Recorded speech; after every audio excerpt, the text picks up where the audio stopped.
Good morning, Shabbos. Erev Shabbos Kodesh, Pash bamidbar. A couple days from Shavuos. Pretty exciting. Just came back from the Americas, and yeah, everyone's excited. Although I saw this fella next to the fruit guy selling neckties, and I'm like, the loneliest guy in Israel, guy selling neckties on it's 100 degrees out, 90 degrees outside, Beit Shemesh. I mean, okay, Kol Kavod. Really interesting thought. Parshat Midbar rolls around. It's pretty exciting for me personally. Um, Years ago, my friend Tzvi Kimmel mentioned how it's his favorite chumash, and I'm looking at him weird, but it's actually very exciting. A lot of interesting stories packed into 40 years, less than 40 years, and Sfas Emes really talks a lot about the Midbar, and we know there's a lot of Torah that Torah is given in the midbar, a person to be like a midbar, and there's a lot of interesting thoughts. And each year, you learn something interesting, different comes up, and there's a lot of really interesting parallels to the midbar.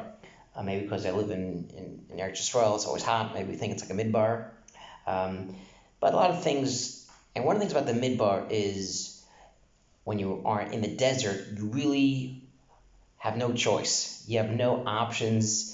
If someone wants to live in the desert, you're kind of limiting your options. You have to rely on different things.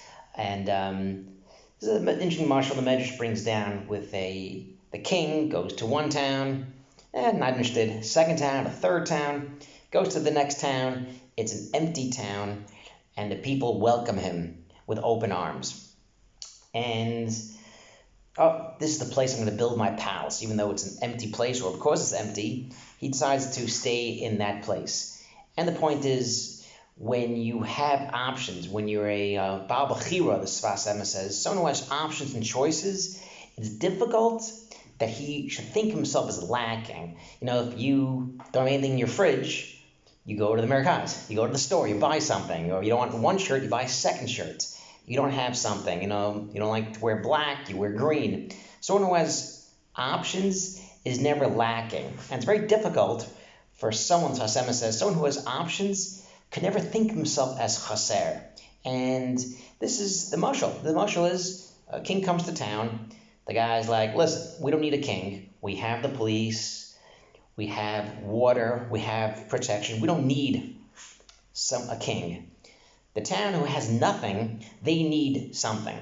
And that's part of the list, literally, of the Torah. That's literally the Torah. Someone who accepts themselves that they have everything will never accomplish the Torah. Someone will never get the Torah. You have to make yourself like the midbar. The midbar, there's nothing growing, there's nothing, everything is chaser, things are missing, there's nothing there. A person has to go about his day sometimes thinking, even though I have things, but it's all from Hashem. When Hashem is your only option, then you turn to Hashem. And it's very difficult. I think sometimes the way we're brought up, but a person has things, they're working, there are other things going on. And it's important to really keep that in mind. This is how you keep your kasher to Hashem. When you always have to think, I am in need of something. That's why people, the mitzvah is not to eat before you daven. Because if I'm full and I do all my things before davening, okay, it's 20 minutes, 30 minutes, a half hour, whatever, no big deal. But if I feel I'm needing something and I'm down for something, whether it's Yeshua Klal Yisrael that we need, some of us know people living down south, some of us have kids in the army, and this hits home. It hits home that even if I'm sitting here in Beit Shemesh, we had one siren, but the point is we have to think of thousands and thousands of people that have been sleeping in the mamad, in the fortified rooms. The kids are terrified each night when they hear a siren. And unfortunately, we live. In America, I'm sure it's even more. But in Beit Shemesh, people text me, "Oh, how's it going?" or Yisrael. And part of me is, listen, we feel it a little bit, but unfortunately not enough. Are we davening enough? We should really be davening like we are in the South. We should be saying Tehillim, not just, Aleinu, the Chazan want to say Tehillim for them. All right, another minute to take my tefillin off. We should really take this to heart. And it's this chashukah, it's this wanting to do it, is what really bamidbar is. The Shvatim all had a flag, and we say that the Jewish people wanted to be like Malachim. They looked at the flags. What's the point of this? And the point is, just like a Malach can put everything aside and be focused and does what Hashem wants to do as one action, that's what we want to be.